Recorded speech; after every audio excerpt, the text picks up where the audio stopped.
Sometimes love doesn't die with shouting. Sometimes it fades in silence, in the spaces between words, in the way someone stops looking at you the same way. That's what happened in my marriage.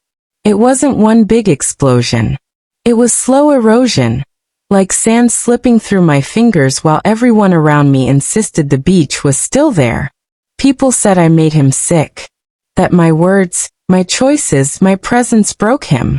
But what if I told you? They were the ones who did it, the very people who swore they loved him most. My name is Elaine Parker.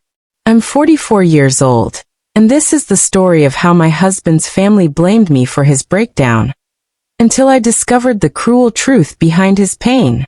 My husband's name was Daniel Parker, a quiet, thoughtful man, the kind who could fix a broken cabinet, but not a broken heart. His parents, Patricia and Howard, were the type who measured love in obedience and respect in silence. To them, I was never Elaine, their daughter-in-law. I was the woman who changed Daniel, who took their golden boy and made him human. When we first got married, I believed I'd joined a loving family. They called me sweetheart, sent me flowers, and told everyone how happy they were that Daniel had finally settled down. But over time, that sweetness turned sharp. Patricia started calling a little too often. Howard started visiting without notice. And Daniel, my Daniel, began to shrink a little more each day, caught between their expectations and my confusion. At first, I told myself it was just family tension, that all marriages came with a few cracks. But soon, those cracks turned into deep fractures, the kind you can't patch up with patience or prayer. It began one Sunday morning, bright light filtering through the curtains, the smell of coffee in the air, and a strange stillness hanging in our home. Daniel sat at the kitchen table, staring at a cup he hadn't touched. His eyes looked hollow. "Everything okay?" I asked. He didn't answer right away. Then he said softly, "She called again." I knew who he meant. Patricia. What did she want? He shrugged, voice low.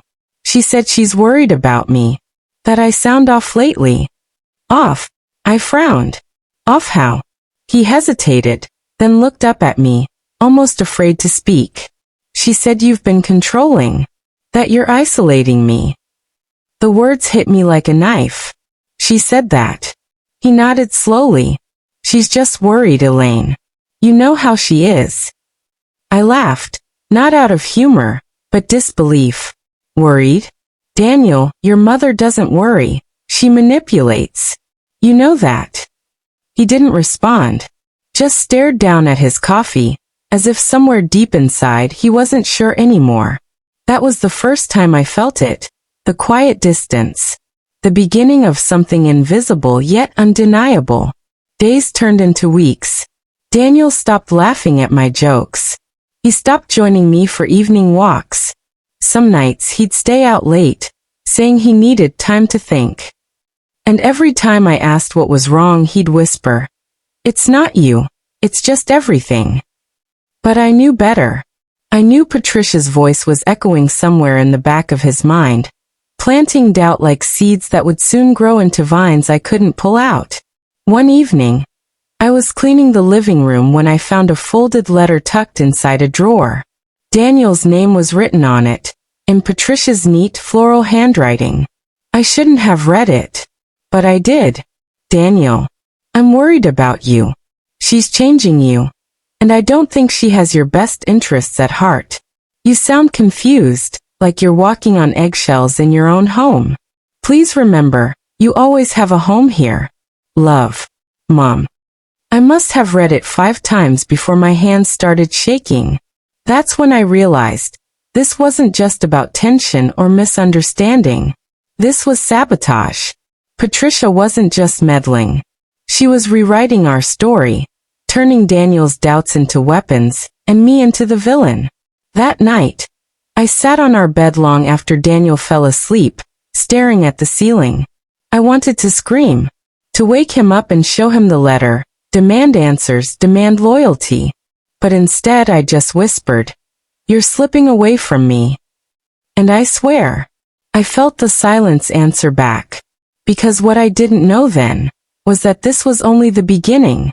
And before long, the same family who pretended to care would destroy the man they claimed to love.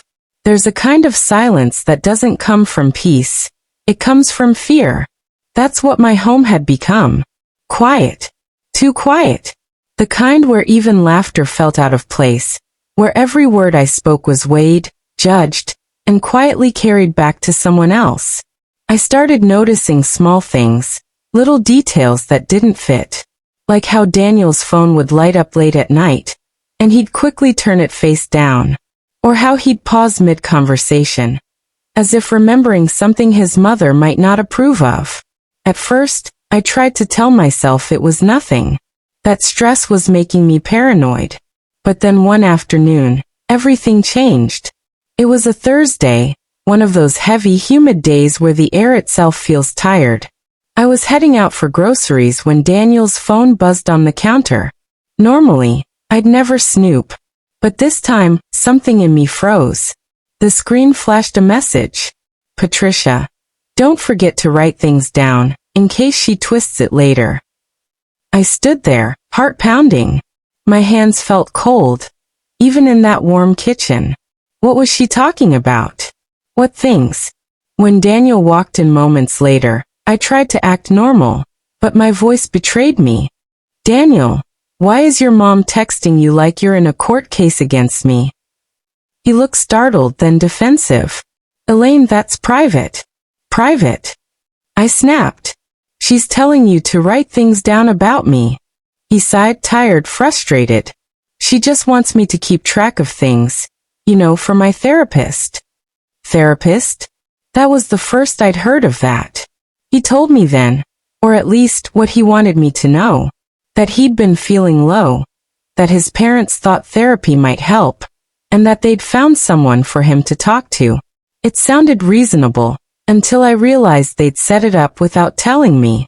And when I asked if I could meet the therapist, Daniel said quietly, "She thinks it's better if I come alone." That was when the coldness inside me turned to anger. Because this wasn't therapy. It was controlled. They were cutting me out, inch by inch, making Daniel believe I was the source of all his pain. Over the next few weeks, Daniel grew distant in ways that frightened me. He'd come home from these sessions quieter, jumpy. Sometimes he'd look at me like I was a stranger. I remember one night, rain tapping against the window, the smell of wet earth in the air. He sat across from me at dinner, barely touching his food. I finally asked, "Do you even want to be here anymore?" He looked up slowly. "I don't know." Those 3 words felt heavier than thunder. I don't know. I wanted to scream. Instead, I whispered, "If your parents are filling your head with things about me, at least give me the chance to defend myself." He shook his head, eyes wet. "It's not like that, Elaine. They just see things you don't." And that's when I understood. I wasn't fighting with my husband anymore. I was fighting with a version of him they had built. Weeks turned into months. I tried to save our marriage, counseling, patience, prayer. But every time I reached out, they were already one step ahead. Patricia would accidentally call when we were together and say things like, "Oh Daniel, I hope she's not making you stay home tonight. You sounded so upset last time." Or Howard would drop by with a concerned look and say, "Son, remember what we talked about? Keep your distance when you need to." It was like living in a house built from invisible wires. Every step I took set something off. And then came the final straw. Daniel had another breakdown. I came home one evening to find him sitting on the floor, clutching his head, shaking. His notebook, the one his mother told him to write things down in, was open beside him. I picked it up. Inside were pages filled with his handwriting. Notes about our arguments, things I'd supposedly said or done, twisted into something unrecognizable. Elaine yelled about the dishes again. Elaine made me feel like a failure. Elaine says I need her more than anyone else. Tears filled my eyes. It wasn't just the lies. It was that he'd started believing them. When I looked at him, trembling and broken, I saw the damage, the gaslighting, the manipulation, the slow poisoning of his mind. And for the first time, I didn't feel anger. I felt grief. Because the man I loved, the man who once laughed with me under cheap cafe lights, was gone. That night, I packed a small bag and drove to my sister's place 2 towns over. As the road blurred beneath my headlights, I whispered, "They broke him, and now they're trying to break me." But I didn't know that leaving was only the first step. Because soon, I'd uncovered just how deep their cruelty went, and how far they were willing to go to protect their version of the truth. When I left Daniel that night, I thought space would help. I thought maybe, just maybe, a little distance would let him see what was really happening. But I underestimated his parents. They didn't see my absence as a pause. They saw it as an opportunity. Within days, Patricia called everyone, friends, relatives, even neighbors, spinning her version of the story. She left him when he needed her most, she said. Poor Daniel, he's been trying to fix things, but she just couldn't handle his condition. Her voice carried false pity, but underneath it, I could hear the satisfaction. 2 weeks later, Daniel called me. His voice was shaky. "Mom says you don't want to come back." I swallowed hard. "Daniel, that's not true. I want to come back, but I can't if things stay the same. You need help, real help. Not whatever she's doing to you." Silence. Then, "She says you're the reason I need help." I felt that sentence slice right through me. The manipulation was complete. They'd planted the seed so deep that he couldn't tell whose voice was his anymore. But I wasn't ready to give up. I reached out to the therapist, or at least the person they said was his therapist. After 3 ignored calls, I finally got through. Her name was Dr. Miles. When I introduced myself as Daniel's wife, she hesitated, then said quietly, "I'm sorry, I can't discuss my clients." "I understand that," I said, "but can I ask who scheduled his sessions?" There was a pause. Then she said, "His mother did. She said Daniel was living with her and wanted family involvement." That was the moment my hands started shaking. Because at that time, Daniel was living with me. So they had lied to his therapist too, controlling every narrative, even the one meant to help him heal. I drove straight to Patricia's house that evening. I didn't have a plan, just anger, pulsing through every breath. She opened the door wearing that same tight smile. "Oh, Elaine," she said sweetly. "Come to check on Daniel?" I stepped inside, voice trembling. "You need to stop this." Her eyes narrowed. "Stop what?" "Lying. Manipulating him. Controlling every part of his life." She tilted her head. "Everything I do is for my son. You clearly weren't capable of handling him." I took a deep breath, trying to keep my voice from breaking. "You're destroying him." Her smile faded. "He was already broken before you came along. We're just trying to pick up the pieces." That line, that cold, cruel line, stayed with me for weeks. Because that's when I realized Patricia didn't want her son healed. She wanted him dependent. When Daniel walked into the room, his face looked pale, lost. "Elaine," he said quietly, "please don't fight with her." I turned to him. "Daniel, she lied to your therapist. She said you were living here." He blinked, confused. I didn't know that." Patricia stepped forward, voice dripping with false calm. "It was just a misunderstanding. He spends most of his time here anyway." "No," I said firmly. "That's not a misunderstanding. That's control." Daniel rubbed his temples, his breathing quickening. "Stop. Both of you, please stop." And right then he collapsed, fainted, right there on the floor. The hospital felt cold that night. Machines beeped softly, nurses whispered, and I sat beside his bed, watching the rise and fall of his chest. The doctor said it was stress-induced exhaustion.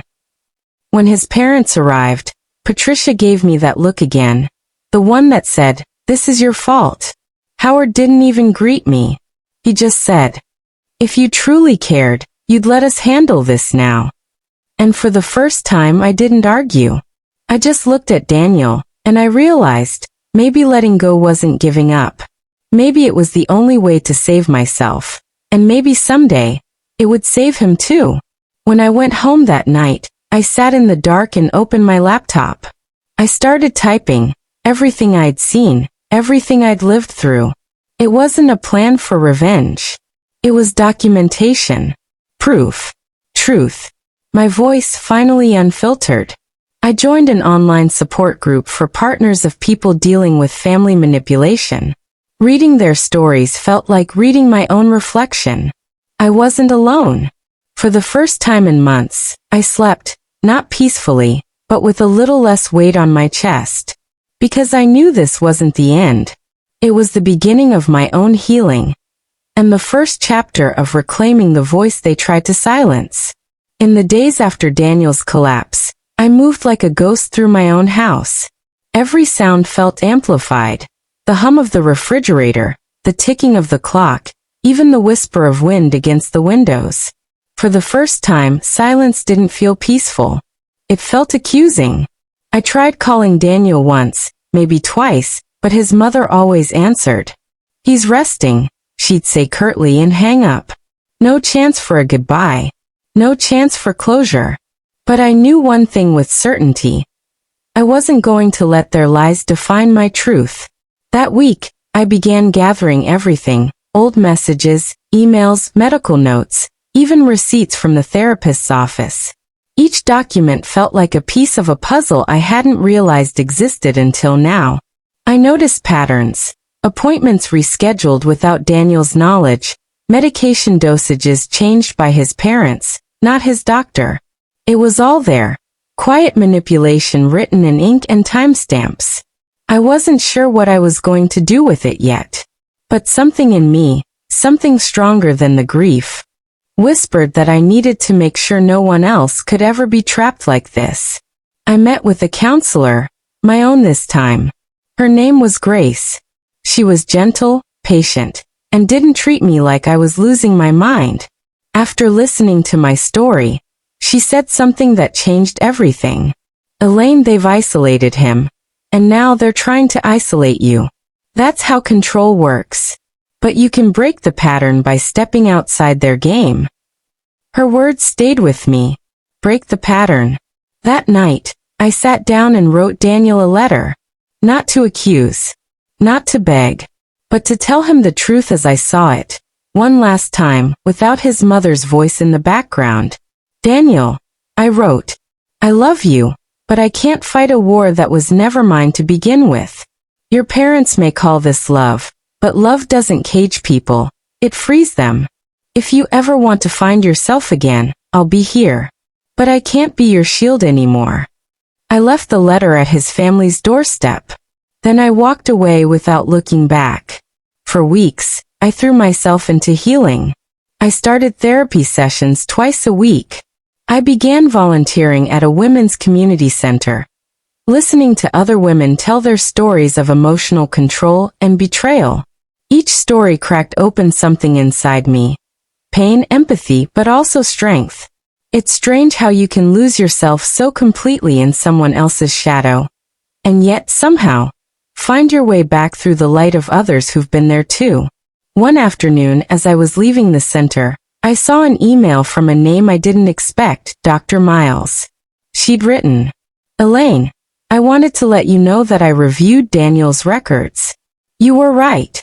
His parents altered information in his file, including emergency contacts. I've taken steps to correct it. Thank you for speaking up." My hands trembled as I read it. Validation. After months of being painted as the villain, finally, someone saw the truth. And that truth would ripple further than I ever imagined. A few weeks later, Patricia and Howard's carefully built facade began to crumble. Dr. Miles filed a formal report about interference with medical care. Neighbors who'd once avoided me started whispering, asking questions. Some even apologized for believing their side of the story. It wasn't revenge I felt. It was justice, maybe. Quiet, steady, undeniable justice. One evening, I received a text from Daniel. It was short. Just 4 words. I'm in therapy now. I didn't respond immediately. I just stared at it, tears welling in my eyes. Not because he'd chosen me, but because he'd finally chosen himself. That night, I made myself a cup of tea and sat by the window. The city lights flickered softly in the distance. For the first time in years, the silence didn't accuse me. It comforted me. I realized something that day. Sometimes, the only way to love someone who's been manipulated is to step back, to let them find their truth, even if it means losing them for a while. And as I watched the moonlight fall across my floor, I whispered softly to the empty room. You can't save someone who's still listening to the people breaking them, but you can save yourself. It started quietly, as most reckonings do. A neighbor mentioned that Patricia had been a bit quieter lately. Another said Howard had stopped going to church on Sundays. At first, I didn't think much of it. I was too busy rebuilding my routine, therapy, community work, and journaling. But truth, once uncovered, doesn't stay buried. It moves, slowly but surely, like water finding its way through cracks. One morning, I got a call from the clinic. The new administrator wanted to verify Daniel's information. Apparently, there had been a complaint. Someone had reported unethical interference in a patient's care. And the evidence matched exactly what I'd documented weeks ago. When I asked who filed the complaint, the woman's tone softened. Your counselor, Grace, submitted it with Dr. Miles. It's all being reviewed now. I remember sitting there, phone pressed to my ear, heart pounding. It wasn't about revenge anymore. It was about justice, not just for me or Daniel, but for anyone who's ever been silenced by manipulation disguised as love.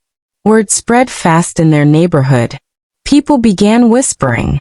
Patricia's carefully crafted image, the devoted mother, the pillar of her church group, started to crack. A few women from her social circle reached out to me, quietly at first. One of them, Martha, said in a trembling voice, I always thought the way she talked about you was cruel, but I didn't dare say anything. I'm so sorry.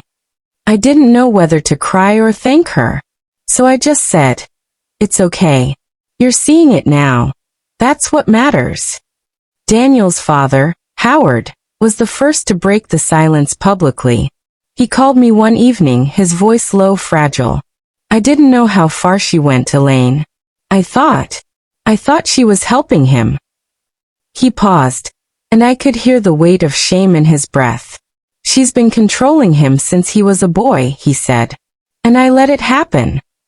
For a moment, I didn't know what to say. This was the man who once shouted at me across their kitchen, blaming me for every panic attack, every sleepless night Daniel had. Now his words sounded like the crumbling of a fortress. Not long after, Daniel reached out again, this time, with more than a text. He asked to meet.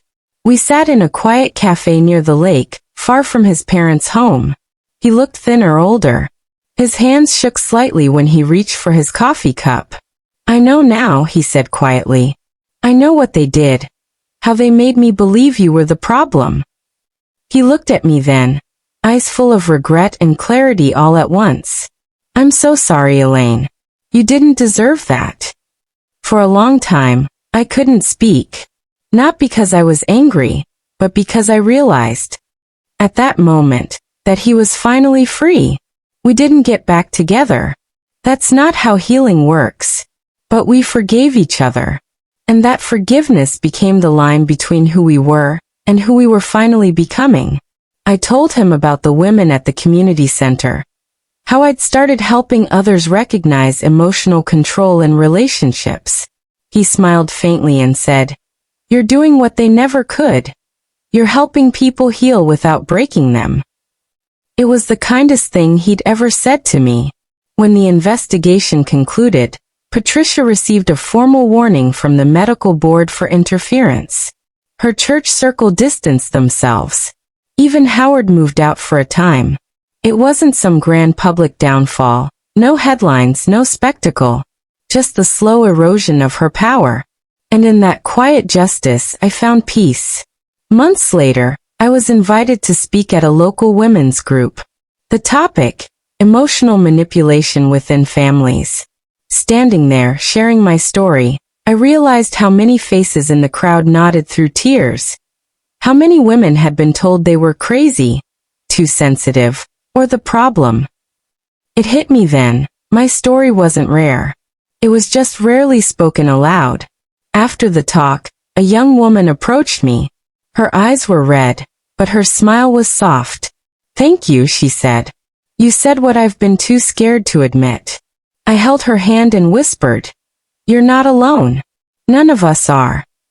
Now every week I post stories online, not just mine but others like me who've found their voices after years of silence. We call ourselves the Voices After Silence. It's small but it's growing. I often think of Daniel, and even Patricia. I don't wish them harm. I just wish them the truth. Because truth, once spoken, never fades. That's when I realized something simple but powerful. Healing doesn't always look like winning. Sometimes, it looks like walking away with your dignity intact, and your heart still capable of love. And that, I think, is the real victory. Healing doesn't arrive like a sunrise, bright, sudden, and glorious.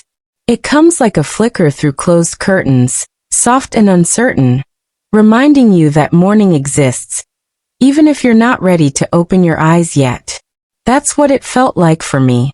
At first, I didn't know how to live outside the constant noise of blame. The silence felt too wide, too empty. But over time, that silence became sacred, a place where I could finally hear myself again. I moved into a small apartment on the edge of town.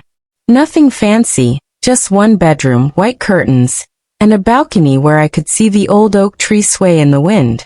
Every morning, I brewed coffee, opened the window, and let the sound of the world come in, birds, traffic, sometimes even laughter from the kids downstairs. Simple things I used to overlook now felt like miracles. Grace, my therapist, once told me, "Healing isn't about going back to who you were, it's about meeting the woman who survived." That line changed something inside me.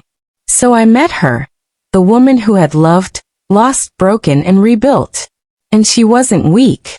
She was wiser, quieter, stronger in ways she'd never been before. My work at the community center became my heartbeat. Every week, new faces showed up. Women holding trembling hands, telling their own stories of manipulation, blame, and emotional control.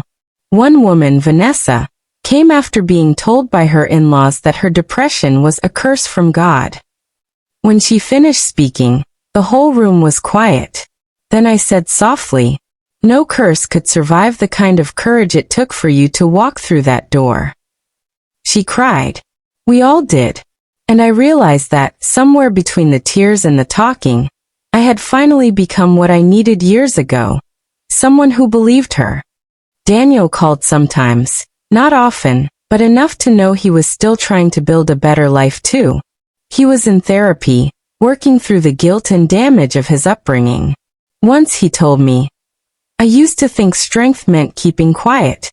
Now I know silence can kill." I nodded, understanding in a way words couldn't capture, because I'd lived that silence. And I'd finally broken it. Patricia never apologized, not directly, but I heard from Howard that she'd started seeing a counselor. That was enough for me. I didn't need her guilt, I just needed her control to end. Sometimes late at night, I'd think about her, not with hatred, but with a strange kind of pity. Because people who hurt others that deeply are often the most afraid of their own reflection. One evening, as the sun dipped low, I stood on my balcony and watched the sky turn shades of gold and pink. It reminded me of something my grandmother used to say, "Even the day knows how to end softly." That night, I wrote my first blog post. Not a rant, not a warning, just a story. I titled it, "The Blame That Wasn't Mine." It was raw and honest. And when it went live, Messages poured in from women around the country. Some said they'd left toxic marriages. Others said they were still in them, but now they saw the truth. One comment stayed with me. You gave words to the ache I couldn't explain. That was everything. Months passed. Seasons changed. And so did I. I learned to laugh again, real laughter, not the kind you fake at family dinners. I danced barefoot in my living room one night, to an old Motown record Daniel once loved. And I remember thinking, this is what freedom sounds like. It doesn't roar. It hums quietly, right beneath your ribs. One Sunday, after hosting a workshop on emotional recovery, I walked to the park with a few women from the group. We sat under the trees, sharing sandwiches and small joys. Someone asked me, Elaine, do you ever wish you could go back? I smiled. No, I said. Because if I did, I might never have found the strength to walk away. The wind rustled through the leaves, like a quiet applause. And for the first time in years, I felt whole. If there's one thing I've learned through all this, it's that healing isn't loud, and it's not perfect. It's choosing every day to live with truth instead of pretending. It's understanding that forgiveness doesn't mean returning. It means releasing yourself from someone else's shadow. And when you do that, when you finally stand in your own light, even the scars start to look like proof that you survived. I'm Elaine Parker, and this was my story. The story of how I was blamed for breaking someone I loved, only to discover it was his family that had done the breaking all along. But I found something they could never take from me. My peace. You know, every time I sit down to tell you one of these stories, I think about how many of us are walking around carrying blame that doesn't belong to us.